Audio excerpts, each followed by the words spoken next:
Esther Géraud, je travaille pour l'enseigne Brioche Dorée, spécialisée en restauration rapide à la française. D'accord. Alors pour vous, qu'est-ce que c'est le salon de la franchise? C'est un rassemblement d'enseignes qui veulent se franchiser et vendre leur concept pour mieux le commercialiser à l'extérieur. D'accord. Alors votre présence ici répond à quel besoin? Nous recherchons en fait pour déjà représenter notre enseigne sur le réseau France et le réseau international. D'accord. Et donc voilà. D'accord. Donc qu'est-ce que vous proposez comme produit? Donc en fait nous on a un concept en fait où on vend de la restauration rapide. Découvrir des sandwicheries. Donc en fait vous pouvez trouver en offre petit déjeuner de la viennoiserie. Après le midi vous avez tout ce qui est sandwich, salade, quiche, éclairs, tartelettes, voilà, produits chauds. Et l'après-midi en fait on repropose une offre de viennoiserie et de tartelettes. Et le soir une gamme de pain et également de sandwich. D'accord, ça fait combien de temps vous existez? Depuis 1976. D'accord. C'est Monsieur Le Duf qui est le président fondateur de cette enseigne. Ok, merci. Voilà, merci, au revoir. Et puis à bon salon. Merci beaucoup, à vous aussi, au revoir. Au revoir.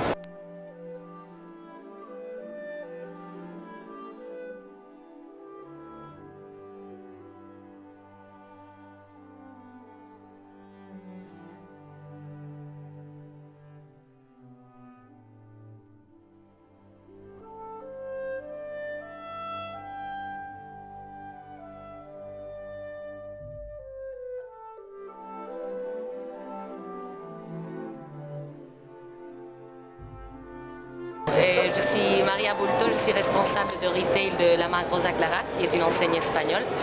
Et ça fait 16 ans qu'on travaille déjà et on a plus de 100 boutiques. On a une boutique ici à Paris, on cherche à se développer en France bien sûr et à l'international. Et bon, principalement nous vendons les robes de mariée et robes de soirée. On va en même temps profiter pour découvrir ce que vous avez. Allons-y. Parfait. On a plusieurs styles de robes de mariée. On a des styles plus sobres, des styles plus sophistiqués, plus classiques. Et puis après, on a aussi les robes de soirée, où les accompagnants, les invités aux différents événements et mariages. Ok. Alors votre présence à ce salon répond à quel besoin? Et au besoin de transposer un besoin qu'on a. Il y avait un vide en Espagne à propos du marché de robes de mariée d'assez haut de gamme et on l'a déjà rempli et on pense qu'il y a encore du marché à l'international. D'accord. Est-ce que vous êtes représenté en Afrique? En Afrique, on a eu plusieurs visites de l'Algérie, du Maroc, mais on n'est pas présent en Afrique. Et en Côte d'Ivoire, non? Non. D'accord. Ça vous dirait de vous installer, oui, bien sûr, de présenter cette franchise en Afrique? Absolument. S'il y a le besoin, nous on est ravis de. D'accord. Ça fait combien de temps que vous existez? À la foire ici non, au salon. Non, par rapport au salon. Qu'on existe. Oui. Ça fait 16 ans. 16 ans. On est une entreprise relativement jeune parce qu'on a grandi assez vite. On a plus de 110 boutiques maintenant. Mais oui, ça fait 16 ans. Okay. On est d'origine. La centrale est basée à Barcelone. Ok, merci. Et puis bon salon. Merci beaucoup. Ok. Ça faisait peur tellement très.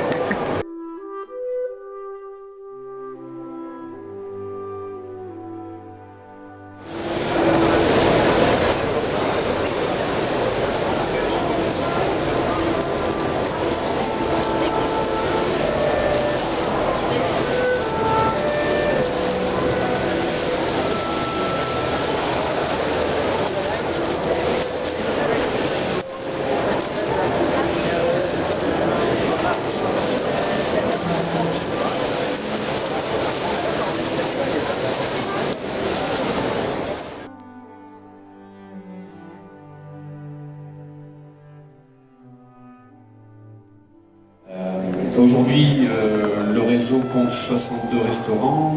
Nous rappelons que la conférence de presse est organisée par l'Observatoire de la franchise. C'est justement cette conférence de presse qui permet à tous les participants de ce salon de pouvoir s'exprimer. Et vous voyez sur le plateau des entreprises qui ont été invitées pour présenter leurs produits. Donc nous vous souhaitons un très très bon salon. Exquis aujourd'hui pour 2011, c'est 65 millions d'euros à l'enseigne, dont 28 millions en France sur les 17 restaurants français. Et si on parle un peu des produits, parce qu'on est donc... Oui, je vais faire un peu ça pub. Vous voyez très bien avec ski, je voyage, je vais souvent chez Ski. Voilà, il est dans un concept qui a un sens. Là, on est dans la quête de sens. On est dans le bien-être alimentaire. Le bien-être alimentaire, tout le monde le cherche. Eux, ils ont trouvé une certaine idée de ça. Une certaine formule. Je ne dis pas qu'elle est universelle, puisqu'on la retrouve dans d'autres concepts comme son voisin et d'autres, mais ils en sont faits une partie d'ADN, c'est ça, du bien-être alimentaire, avec des formules qui sont très agréables sur les aliments organisés, et surtout des recettes un peu spéciales, et surtout des formules qu'ils proposent, et on sent tout de suite qu'on est inscrit dans cette démarche du bien-être alimentaire, voilà, la nourriture saine. Alors oui, si vous pouvez préciser ce que représente le bio chez vous, parce que tout le monde parle de bio. Alors, avant de parler de bio qui représente 25 à 30%.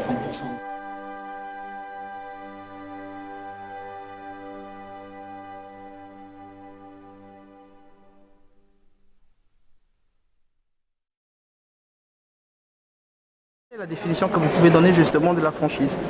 Alors la franchise, c'est une façon de collaborer entre deux entreprises, une collaboration commerciale si vous voulez. Franchiseur d'un côté, franchisé de l'autre, qui décident de collaborer ensemble pour dupliquer un concept, pour réitérer une réussite. Le franchiseur, c'est celui qui est propriétaire de la marque et qui donne l'autorisation à un autre indépendant, un franchisé, un commerçant indépendant qui va devenir franchisé, d'utiliser cette marque, mais il va aussi mettre à sa disposition tout son savoir-faire, donc son expérience, qu'il aura testé dans des premiers points de vente, des premières agences, et il va aussi, au fil du temps, l'accompagner dans son développement. Donc c'est la mise à disposition d'une marque, c'est un savoir-faire que le franchiseur met à la disposition du franchisé, et c'est aussi un accompagnement d'un point de vue technique et commercial. L'idée derrière, c'est quoi? C'est qu'aujourd'hui, en tout cas dans nos pays européens, être commerçant et avoir de bonnes performances, c'est de plus en plus difficile parce que la concurrence est très rude et que donc le franchiseur va permettre avec des outils techniques et commerciaux à ce franchisé indépendant commerçant d'être lui-même performant et de faire en sorte qu'il ne se concentre que sur 2 ou 3 choses mais qui sont essentielles. Servir son client, être là pour l'accompagner, le servir, répondre à son besoin et à sa demande. Gérer ses salariés, faire un peu de management parce que souvent dans des commerces on peut avoir plusieurs salariés et gérer son entreprise. Tout le reste, les produits, la communication, l'informatique, les procédures commerciales, tout ça, c'est le franchiseur qui l'apporte au franchisé. D'accord. Alors, est-ce qu'on peut justement savoir un salon de la franchise, ça répond justement à quel besoin au vu de tout ce que vous avez expliqué? Eh bien, le franchiseur, il veut se développer, il veut développer sa marque. Il a besoin de franchisés pour développer sa marque. Donc le salon de la franchise de Paris, il a pour objectif que les franchiseurs exposants trouvent des partenaires franchisés pour continuer leur développement et continuer à développer leur marque. D'accord. Donc c'est un salon de recrutement. De recrutement. Alors, je suis tenté de savoir, est-ce qu'une telle entreprise peut être exploitée ou vulgarisée en Afrique? Est-ce que déjà vous avez eu des contacts de ce genre au niveau des Afriques? Nous avons eu des collaborations et nous avons même aidé certaines fédérations à se construire, mais dans le nord de l'Afrique. Donc on est plutôt dans les pays du Maghreb où là, la franchise commence à bien se développer, que ce soit en Tunisie, au Maroc et un peu en Algérie. Vous trouverez de la franchise en Afrique du Sud, mais qui est peut-être sur un modèle de fonctionnement un peu plus européanisé. Mais c'est vrai qu'entre les deux, il y a, à ma connaissance, pas ou très très peu de franchises. Donc c'est un modèle qui ne s'est pas encore exporté en Afrique, mais pourquoi pas, il n'y a pas de raison que ça ne puisse pas fonctionner là-bas aussi. D'accord. Alors ma dernière question, un salon de la franchise qui répond justement à des besoins économiques. On sait aujourd'hui que le taux de chômage en France est très élevé. Alors est-ce qu'un tel salon peut réduire justement l'écart de l'emploi? Je veux dire l'écart du manque d'emploi dans un pays comme la France. Alors très clairement, c'est vrai que, comme vous le disiez, on vit en Europe et en France aussi une situation économique, une crise économique assez dure, que beaucoup de personnes, je dirais de type senior, qu'on considère comme seniors sur le marché de l'emploi, ne retrouvent pas d'emploi salarié et que la franchise, c'est une vraie manière de rebondir. C'est une vraie manière de créer son propre emploi.